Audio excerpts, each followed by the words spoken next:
You are the purity of God,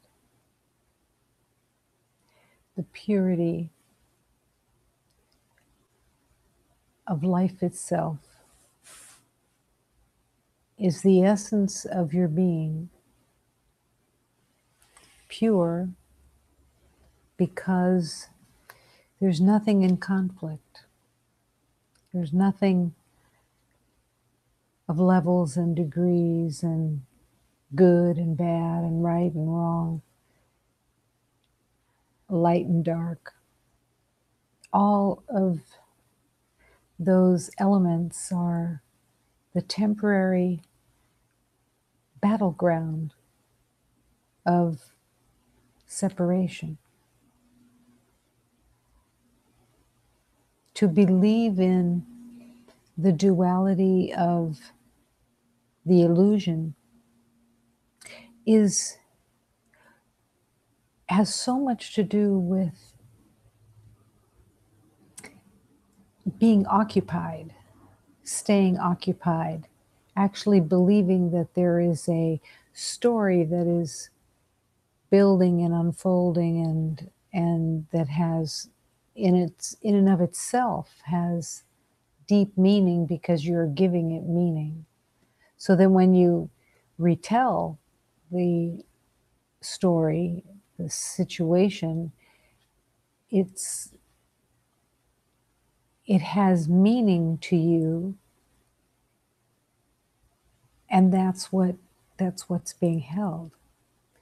Well, what if you take all of the ideas of good and bad and likes and dislikes and all ideas of levels and degrees, and something was better the last time or more important this time, or whatever it is that gets built in the story. And if you put all that away, give it all to God, then all you would be relating was about the perfection of everything, pointing out the perfection of every learning throughout the day, the perfection of following guidance and ending up in exactly the right place that you would have never have gone on your own. It opens the whole landscape of the harmony of God, the harmony of love.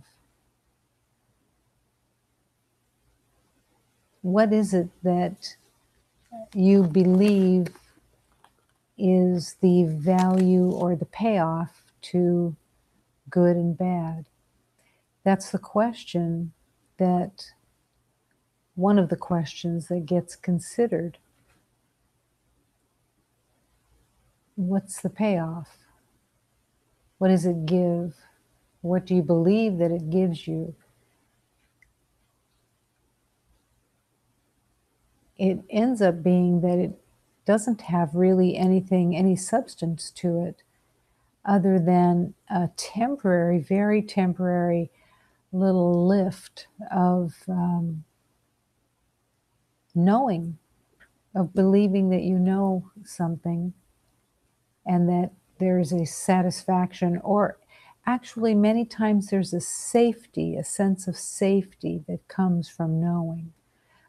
A pretense of safety. It isn't really safety, but the idea that you know something just almost immediately gives you a sense of being protected by that knowing.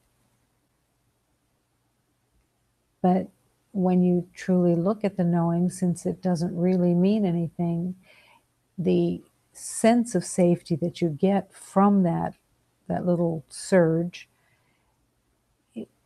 is an illusion of safety. But it also keeps you from seeking out the true safety of defenselessness, where there's nothing to defend, nothing to prove, nothing to get, and nothing to be hurt. Everything is in perfection and in love. That's the place of the true defenselessness that is calling every beloved.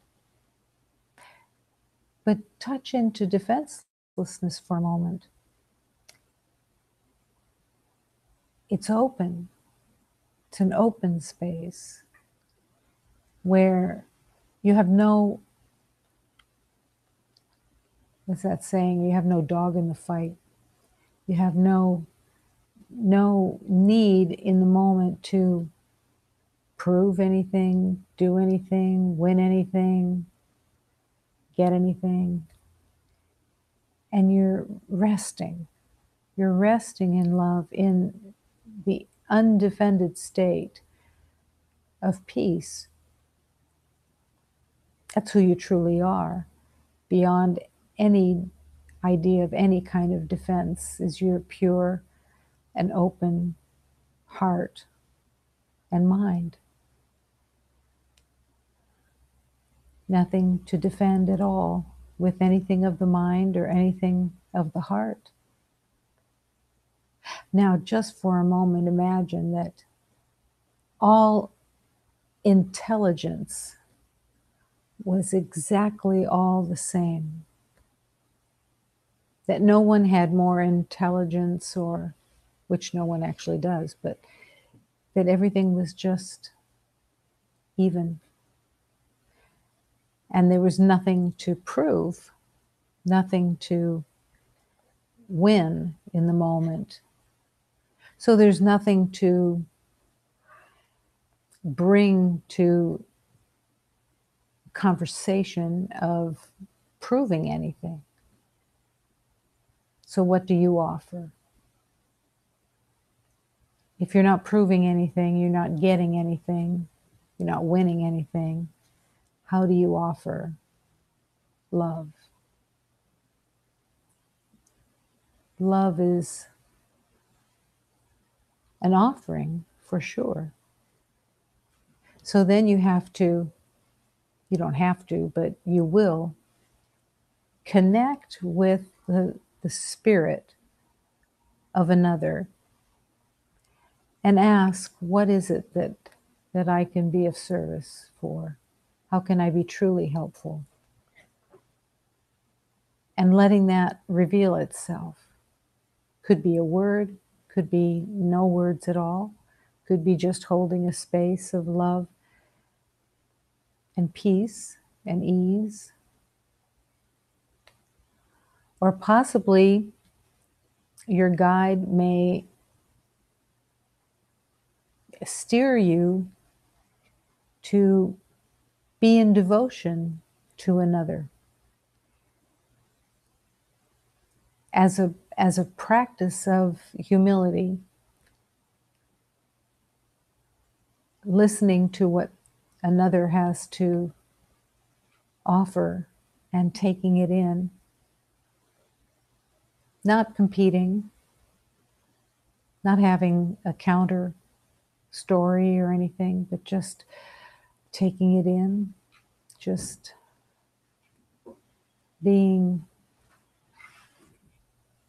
a receptacle for another's offering. Love has so many ways of bringing that purity of truth into awareness. Allow it to take you, show you, teach you. Purity, gentleness, kindness, honesty, all beautiful elements of love.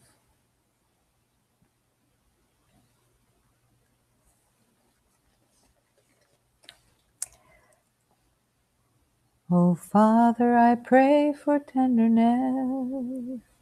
Oh, Father, I pray for the love.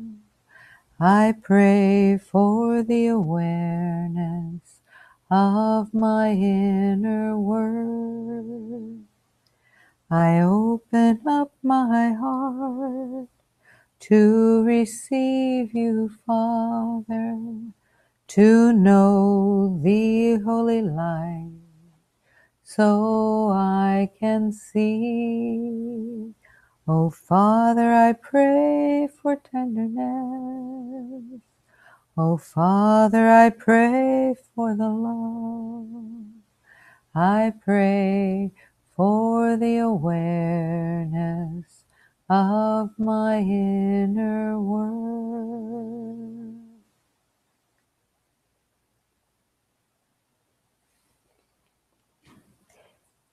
Your inner worth that can never be changed, never be lessened, never be increased, because it is at the maximum of all love.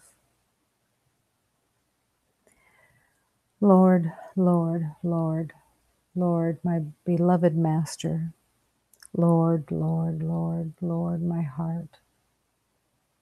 Here I present myself with all of my heart. I ask my Blessed Mother, please guide me with your love. Show me the way. Show me how to open to compassion and to truth and to offer love and comfort. Oh, my Mother, guide this journey. May every step I take be with you, learning, opening. Oh, my Divine Father, show me always the path of love. I will not fall as you hold me and support me. Here at your feet, I kneel with humility. Here at your feet, I ask for clarity. To bring healing to all beloveds with humility in the heart, to heal everyone in the name of love itself. The heart says yes.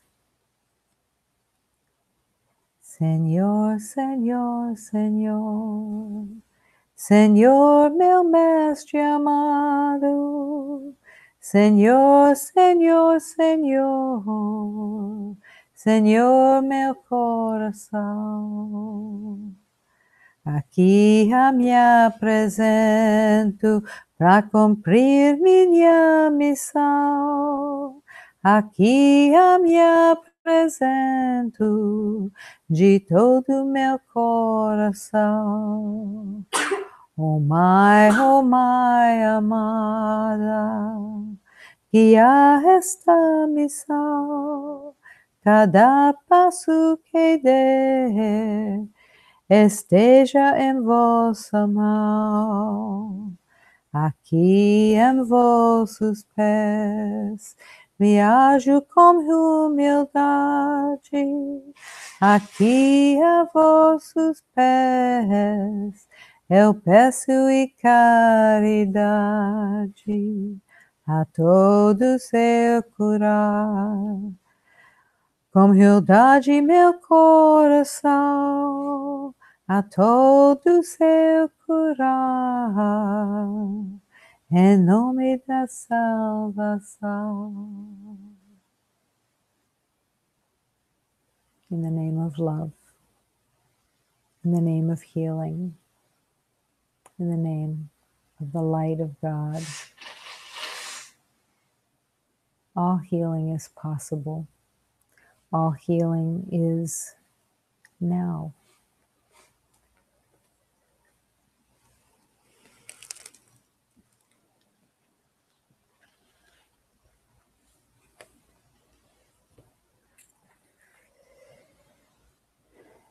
It cuts the plow reins. What does purity do? It cuts the plow reins. It frees you from working and dining in the mud. It frees you from living behind a big ox that is always breaking wind. What can purity do, my love? It can lift your heart on a rising, bucking sun that makes the soul hunger to reach the roof of creation. It offers what the whole world wants: peace and power. It offers what the wise truly crave: the priceless treasure of freedom. Pure divine love is no meek priest or tight banker. It will smash all your windows and only then throw in the holy gifts. It will allow you to befriend life and light and sanity and not even mind waking to another day. It reveals the excitement of the present and the beauty of precision. It confers vitality and a sublime clarity, until finally all the heart can do is burst open with great love and laughter. Cut the reins of illusion so that we can all just go wild, loving God and everyone all day.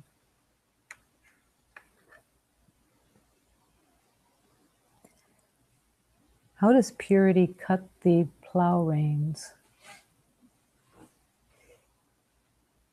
It must, because it is what purity is for, to set you free, frees you from working and dining in the mud, because when you accept purity, you can no longer lie. That's the cautionary tale of purity and innocence. Not that you'll want to lie anymore, but you'll lose interest in the stories and the made up ideas of the meaning of that's been made up. And you can't help but keep coming back to the purity, that there's nothing to defend, nothing to impress with, there's nothing to need to get anything. So the purity is a place that you can live easily, because there's nothing else that goes against the purity of love. In your purity, there is no pull toward worry, concern, upset. There's no pull toward the rules, the laws that you believe you've put together. They don't mean anything anymore. What rules? Then you actually do start laughing, because it's too ridiculous to even battle or think about. There's nothing to compare. What will you do without comparisons? That will be but with purity, you won't even remember comparisons. Innocence, that's all that you'll rest with, is innocence. And any thought of comparing anything to anyone or just doesn't formulate anymore. It's not interesting. It's not necessary. And you leave it by the side of the road. What does purity do? Keeps you from working and dining in the mud. Everyone has walked in the world believing that they were working and dining in the mud. Believed that the job was hard or difficult. But as soon as you label something hard or difficult, or that you don't like it, you start to suffer. Immediately, the suffering begins. But the difficulty with it is that it's not recognized, that your likes or dislikes actually have that much power to make you miserable or to make you remember peace. It can't really help you remember peace, because the idea of likes and dislikes and good and bad have no peace in them. They're built on a judgment, on an anticipation, an expectation, and they always have fear kind of around them. It's like having a drink for the first time in 10 years or something like that, and you have this idea of the drink you're going to order, and you're trying to remember what it tastes like, how much you liked it and how much you didn't like it, but no, you really liked it. And then you order the drink, and is it like what you remember? Or is it, oh, I remembered it being much sweeter. I remember it being much more impactful. Where did the peace go? The peace disappeared because there was an expectation, an anticipation of an idea, of a judgment of something. What would have happened if you had no likes or dislikes or identification with it, and you ordered it and just received that moment without any preconception? You just accepted it right at that moment. It's a whole experience that has no limitation to it from a judgment that was made. You have the opportunity of taking something in that has no preconditions to it. It's open. That's why it's perfect. That's how something is perfect, because it has no opinion that is leaking into it to change it to something that is in your mind. Without that, you get to be in the newness, the moment, with a relationship with something that has all this potential in it, all the potential of mysteries, of something you wouldn't have expected, never remembered. It's all just new. And that's the blessing, because it's complete in itself and it's perfect. It has a lesson in it, it has learning in it, it has new discoveries in it. And there may be another element of comfort of the familiar from another time, but it's not set in a agreement. It just kind of just comes in gently and brings a comfort with it. But it's still new in that moment, and you accept it. And that's the purity that cuts the plowshares. It's the purity of, I don't know anything, and this moment is brand new.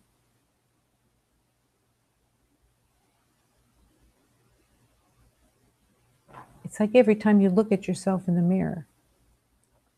Do you have an expectation? Do you have an opinion about what you're seeing in the mirror? Or are you available to look in the mirror with the pure and innocent eyes of what God wants you to see? You have no opinion about what you're seeing. You're just accepting and inviting to see the divine spirit, the beauty, the love, and you have no opinion while you're looking. You don't recoil from it. You don't try to make it more what you're seeing. You're not judging it in any way, and you're going beyond what you think you see to meet the spirit. But to meet the spirit, you can't bring any judgment. You can't bring any personal ideas of likes and dislikes, and now it's coming empty into that space and letting love show itself to you. Let love express itself through the voice of love that wants to speak to you. Letting it take you and show you. And if you bring that same present moment innocence to every situation, to every moment, how does it change your relationship to every moment? If you're going to work,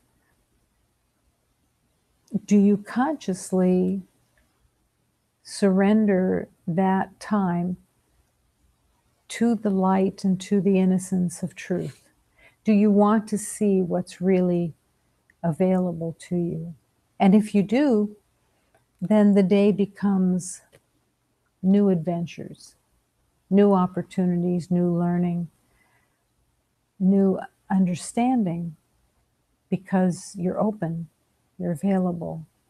You don't know anything, you're just available. How quick does the mind make up its mind? Really, really fast.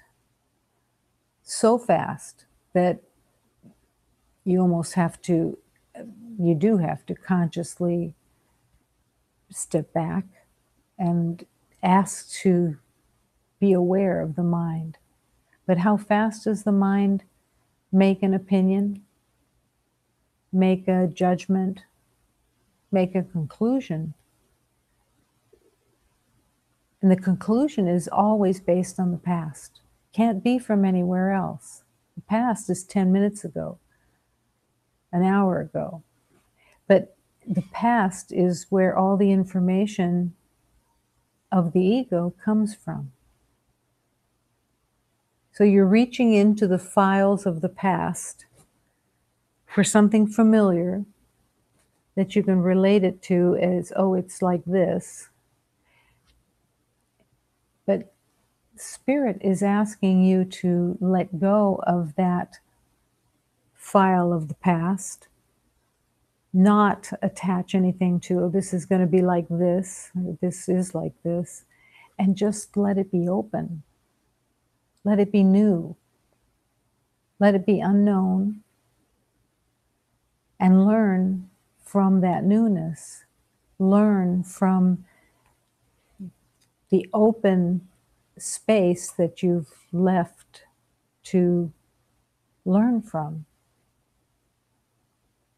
It's a learning in itself to not dump your perceptions onto a new situation, but to leave it open so that it can show you and you can learn a deeper awareness. Everybody has known beloveds that you can be, let's say, on a committee with some beloveds. And you can be putting your head down and writing something, and you hear those familiar words. I know, I know, I know. And someone's offering something in words, and you hear another voice going, I know, I know, I know. And truly, it's very possible that the mind, the ego mind of everybody at the table might be going, I know, I know, I know, all at the same time, but only one person may be saying it. But all of that I know is all for nothing. It doesn't do anything for your remembering. First of all, while one beloved is talking and the other beloved is saying, I know, they're there's nothing being heard, there's nothing being received. One of the most powerful teachings in communication, which is so essential to be able to express what it is that you want to express,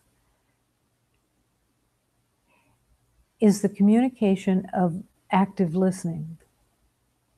When someone is speaking and you actively listen and repeat what they have said, at least to yourself, but you listen intently and you do not allow yourself to have an answer. Because one of the ego's favorite habits is to hear what somebody is saying, not hear it because you're already formulating an answer. So you don't hear what the other beloved is actually saying. And in that learning of staying still and really listening, and then repeating it to yourself, not in exact words, but just in a general sense of it,